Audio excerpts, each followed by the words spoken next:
Eh bien, nous nous retrouvons pour parler de notre septième et dernier chakra, qui est le chakra coronal. Il est situé ici en haut du crâne, au niveau du cuir chevelu. Alors, ce chakra coronal, c'est la connexion avec l'univers. C'est celui qui nous permet de prendre conscience de notre mission de vie.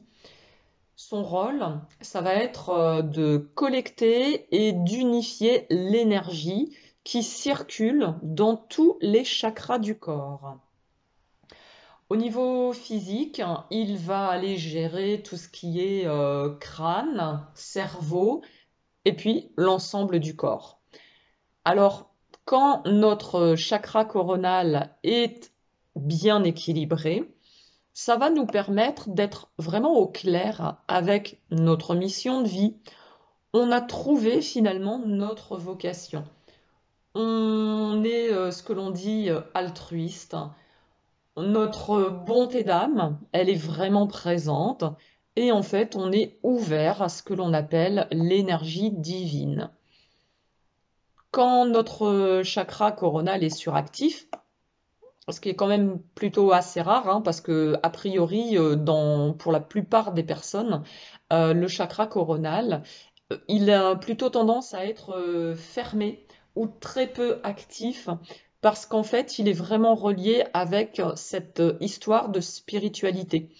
Il va s'ouvrir au fur et à mesure que l'on va développer notre spiritualité.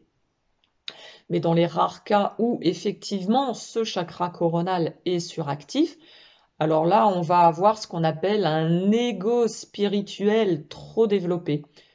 C'est-à-dire que on va avancer spirituellement, mais par envie d'être reconnu plutôt que simplement par altruisme et empathie.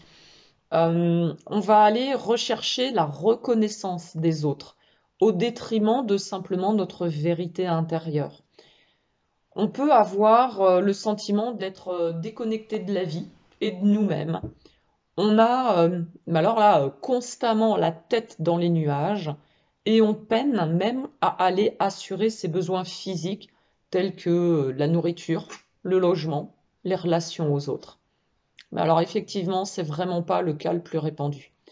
Et quand notre chakra coronal est au contraire sous-actif, là, on va avoir plutôt un manque de confiance par rapport à notre spiritualité. On peut avoir l'impression de ne pas trouver notre chemin de vie. On ne sait pas pourquoi on est là, on ne sait pas ce qu'on vient faire ici. On a cette sensation de ne pas avoir atteint la réalisation de soi. Et en fait, on est dans un perpétuel questionnement en ce qui nous concerne.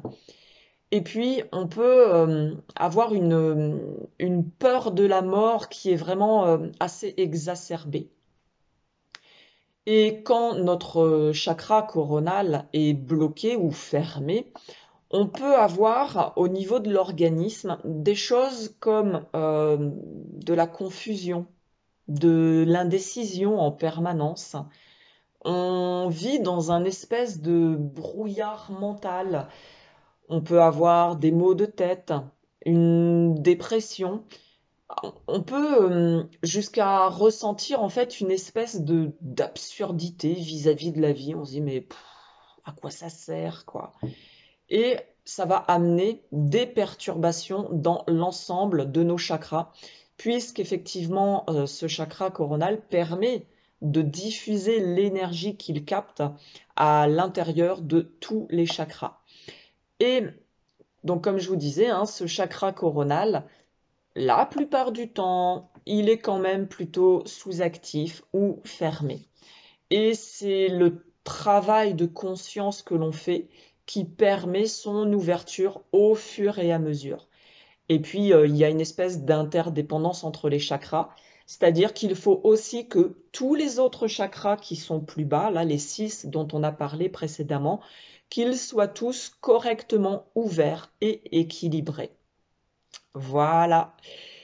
Alors j'espère qu'avec cette petite série de vidéos, vous aurez un petit peu mieux compris quelle est l'utilité et l'importance en fait de prendre soin de nos chakras. Encore une fois, la méditation peut être quelque chose qui vient nous aider, des postures de yoga, le fait de travailler aussi avec de la musique, les pierres de lithothérapie, il y a des huiles essentielles également qui peuvent nous aider. Et puis, j'ai développé pour vous une initiation au pendule avec une visée des soins énergétiques des chakras. Je vous en parlerai plus longuement dans une autre vidéo. Je reste à votre écoute. Si vous avez des questions, des remarques, contactez-moi de manière à ce qu'on puisse en parler. À très bientôt!